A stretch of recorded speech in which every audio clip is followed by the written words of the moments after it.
मूर्ति पूजा होनी चाहिए या मूर्ति पूजा नहीं होनी चाहिए, या मूर्ति पूजा के नाम पर लोग एक बिजनेस चला रहे हैं, एक पाखंड के नाम पर बिजनेस चला रहे हैं।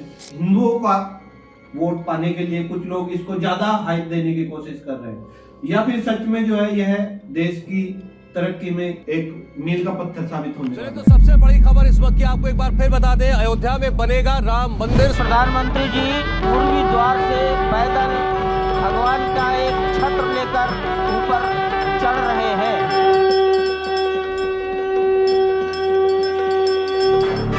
जय श्री राम, जय जय श्री राम।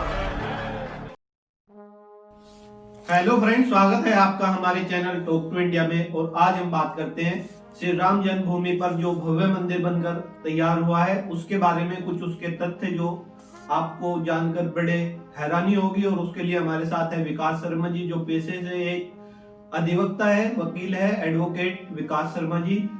विकास शर्मा जी, स्वागत है आपका हमारे चैनल पर। और सबसे पहला क्वेश्चन हमारा यही है कि जो श्री राम मंदिर अयोध्या में बनकर तैयार हुआ है, सबसे पहला क्वेश्चन आपसे यही है कि अयोध्या में जो भव्य श्री राम मंदिर बनकर तैयार हुआ है, क्या वह देश के तरक्की के लिए मील का पत्थर साबित होगा? देश में बहुत ज्यादा तरक्की होने वाली है राम मंदिर बनने से, या फिर वह सिर्फ एक पॉलिटिकल स्टंट है जिसका कुछ लोग हो सकता है बेनिफिट लेने के चक्कर में लगे हुए हैं? क्योंकि आप सभी जानते हैं कि हिंदी देवी देवताओं में सबसे प्रमुख जो देवी देवता हम मानते हैं हिंदुओं में, वह श्री राम है। और हिंदुओं का वोट पाने के लिए कुछ लोग इसको ज्यादा हाइप देने की कोशिश कर रहे हैं, या फिर सच में जो है यह देश की तरक्की में एक मील का पत्थर साबित होने वाला है। सुशील जी, देखिए, आपने बहुत ही इम्पोर्टेंट पॉइंट और जो बहुत ही मुख्य मुद्दा है जो आजकल आपको टीवी डिबेट में भी देखने को मिलेगा, वो उठाया है। हालांकि मैं पैसे से अधिवक्ता हूँ, लेकिन डेफिनेटली कोई राजनीतिक तो नहीं हूँ, लेकिन फिर भी मैं इस विषय पर अपनी जो भी मेरा ज्ञान है मैं उसे आपसे बांटने की कोशिश करता हूँ। मुझे लगता है कि जैसे जो ये एक सवाल है, यही अपने आप में वैसे तो धार्मिक स्थिति से अच्छा नहीं है। मतलब कि ये आर्थिक विकास होगा या नहीं होगा, ये तो एक बात का विषय है। हालांकि जो पॉलिटिकल वाला, जो राजनीतिक वाला इसमें जो आपने पॉइंट उठाया, वो हमेशा सभी लोगों के बीच में उठाया जाता रहा है कि इससे कोई पार्टी या जैसे बीजेपी जो है अपना इसे अपने लिए इस्तेमाल कर रही है। राम मंदिर के जो निर्माण हुआ है उससे बीजेपी को फायदा हो रहा है, लेकिन मैं इसे इस हिसाब से नहीं देखता हूँ। जो हमारा राम मंदिर है, मैं भी एक हिंदू हूँ और ये आस्था का विषय है। करीब 500 सालों के बाद ये मंदिर बनके तैयार हुआ है। और रही बात इससे रोजगार की या फिर इससे जो है होने वाले तरक्की की, देश की तरक्की तो इसमें निश्चित है। आप ये मान के चलिए कि इससे देश की तो तरक्की में 4 चांद लगने वाले हैं। और रही बात रोजगार की, तो अगर देश का तरक्की होगी तो आप मान के चलिए रोजगार भी बढ़ेंगे। बस लेकिन इसमें एक चीज़ सबसे इम्पोर्टेंट ध्यान रखने वाली है कि युवाओं को और सभी साथियों को अपने देश पर, उसकी आस्था पर और देश पर भरोसा करना होगा। कारण कि अभी तक 500 सालों में पूरी दुनिया में हिंदुस्तान का जो नाम है वह इस बात के लिए हमेशा नीचे दिखाया गया है कि हम लोग जो हैं, हिंदू जो लोग हैं, वो बहुत ही कायर किस्म के लोग हैं। अपने आस्था के प्रतीक को भी अब आज तक हम जिंदा नहीं रख पाए।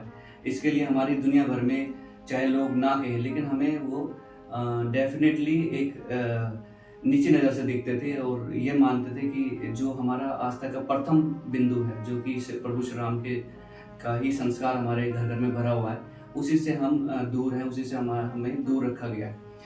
और अगर आप ध्यान से देखें तो जो ध्यान से समझें कि जो श्री राम का जो जीवन है वो हर घर के हर व्यक्ति के लिए आदर्श है। वो एक भाई के लिए भी आदर्श है, वो एक पिता के लिए भी आदर्श है। हालांकि हर चीज़ में कोई ना कोई क्वेश्चन जरूर उठता है, लेकिन यहाँ पर अगर बड़े भाई के रूप में देखें तो श्री राम से अच्छा त्यागी भाई कोई नहीं मिलता। उनका व्यक्तित्व अपने आप में त्याग और बल की प्रतिमूर्ति है और वो हर आदमी वैसा बनना चाहता है। हर आदमी के जीवन में ये श्री राम के प्रति सबसे पहला भाव अगर दिख कर आता है कि उनके त्याग का, जो एक ऐसी स्थिति में होते हुए जो एक राजा के पद पर थे, उन्होंने सब कुछ त्याग दिया और अपने पिता के वचनों को निभाने के लिए बाहर निकल गए, तो वन चले गए। तो इससे बड़ा त्याग शायद उस जमाने में कुछ नहीं था। और ये सबसे बड़ा त्याग इसलिए भी है क्योंकि इस त्याग के होते हुए भी उन्होंने अपना धैर्य नहीं खोया, उन्होंने अपना बल नहीं खोया और उन्होंने किसी तरह की कोई निर्जीव भावना व्यक्त नहीं की, कोई व्यथित भावना व्यक्त नहीं की और इस चीज़ को स्वीकार किया। और उस जमाने में और आज भी यह एक बहुत बड़ा आदर्श है।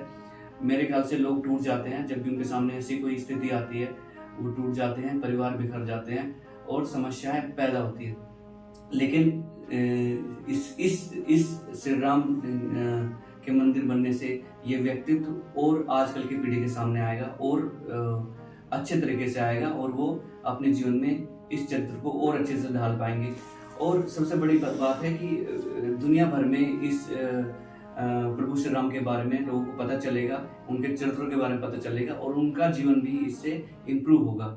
हाँ, रही बात तरक्की की, रोजगार की, ये बहुत इसके बारे में मैंने समझा है बहुत छोटी विषय है और ये अगर इसके बारे में हम अलग से विषय रखेंगे तो मैं आपको बताऊंगा, कभी भी कोई भी आर्थिक तरक्की हमेशा परमानेंट नहीं होती।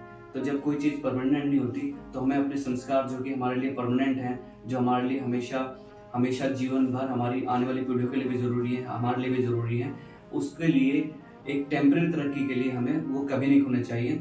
और रोज़गार तो ज़रूर मिलता रहेगा, ऐसे भी मिलता रहेगा, इसके द्वारा भी मिलता रहेगा। और दुनिया भर में जो टूरिज्म है, जो पॉलिटिकल आपको बातें सुनने को मिलती हैं, मैं उन्हें दोबारा रिपीट नहीं करना चाहता, लेकिन वो डेफिनेटली राम मंदिर के बनने से भी देश में जरूर उत्पन्न होगा। ये तो एक बेसिक बात है। क्या श्री राम जातिवादी थे? श्री राम जातिवादी आप स्वयं में भी सोच सकते हो कि मुझे तो लगता है कि उस समय जातिवाद तो था ही नहीं। तो उस समय तो जातिवादी का कोई मतलब ही नहीं होता और जाति तो मैं आज भी गलत मानता हूँ। और उस जमाने में तो ये कोई भी सेंसिबल आदमी आपको कहेगा कि हाँ, जातिवाद तो अपने आप में एक भ्रम है, इसके अलावा कुछ नहीं है, एक दूसरे को नीचा दिखाने का एक सिस्टम है। नहीं तो जाति तो कार्मिक है, जाति तो का तो कोई औचित्य है किसी भी समाज में ठहरता ही नहीं। अगर श्री राम अपने ही एक समाज से नफरत करेंगे तो उनके कामों को कौन करेगा, उनके कर्तव्य को कौन पूरा करेगा? तो ये तो सब एक दूसरे के कर्तव्य पे डिपेंड करता है। अगर हम एक दूसरे के कर्तव्य को सम्मान करते हैं तो जाति आज भी नहीं है, ये तो कर्म है। वो आदमी कुछ कर्म कर रहा है, दूसरा आदमी कुछ कर्म कर रहा है और कर्म के हिसाब से जाते बनी है। बात यहाँ पर सबसे इम्पोर्टेंट जो समाज में उठती है वो है वर्ण की, कि वर्ण व्यवस्था में शूद्र लोगों को नीचा समझा जाता है और ब्राह्मण लोगों को ऊंचा समझा जाता है और क्षत्रिय और वैश्य लोगों को भी सुपीरियर समझा जाता है। लेकिन मेरे ख्याल से ऐसा नहीं है। शूद्र की जो व्याख्या है वो शायद हमारे समाज ने ही गलत कर दिया या अज्ञानता के कारण बहुत ही ज़्यादा बढ़ गई है। मैं उस जमाने में, श्री राम के ज़माने की फिलहाल बात करूंगा, इस चीज़ को ज़्यादा और एक्सटेंड करने की कोशिश मैं नहीं कर रहा। मेरे ख्याल से वो ये व्यवस्था कभी नहीं थी कि शूद्र को नीचा देखा जाए।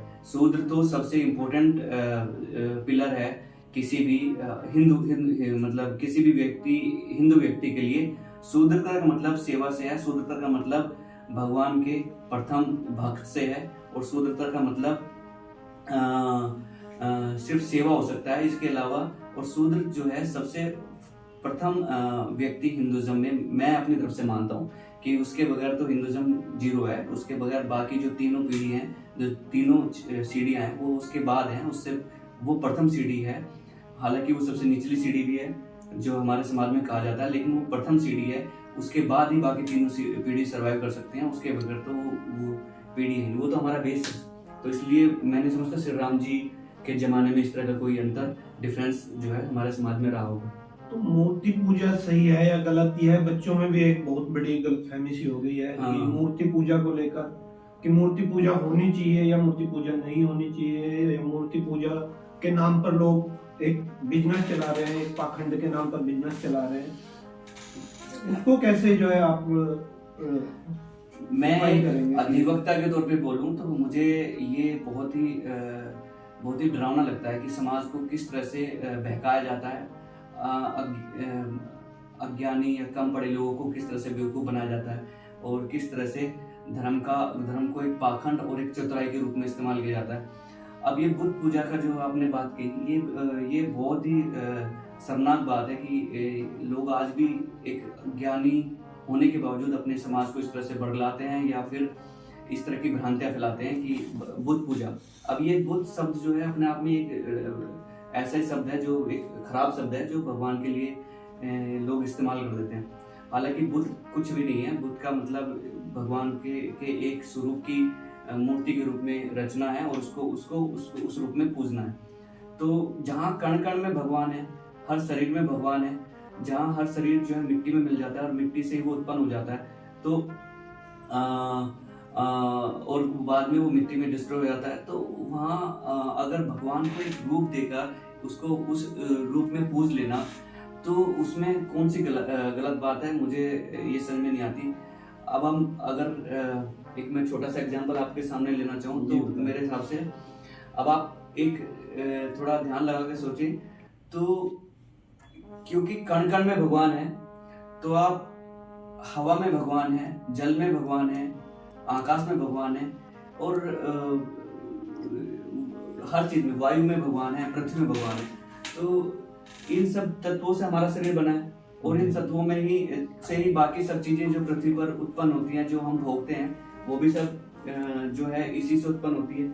जिस चीजों में आत्मा नहीं है उनको हम खाते हैं, ऐसा बोलते हैं कि हम पेड़ पौधों को खाते हैं, इनसे खाते हैं, और वो भी बाद में जो है मिट्टी के रूप में ही फिर उसमें मिट्टी मिल जाती है, फिर उससे फिर डेवलप होती हैं, फिर हम उसे खाते हैं, फिर वो, और उसी मिट्टी को एक साकार रूप देके, भगवान का रूप देके अगर हम उसे पूज लेते हैं, तो उसको हम बुद्ध पूजा बहुत से लोग बोलते हैं। हम तो कभी नहीं बोल सकते, मुझे तो बेवकूफ़ी लगती है, लेकिन एक बुद्ध, उसको बुद्ध कहना एक अज्ञानता का निशानी है। उसके अलावा भगवान को किसी भी रूप में आप मान सकते हैं। अगर आप किसी भी पत्थर को भगवान मान लेते हैं तो उसमें भी शक्ति उत्पन्न हो जाती है।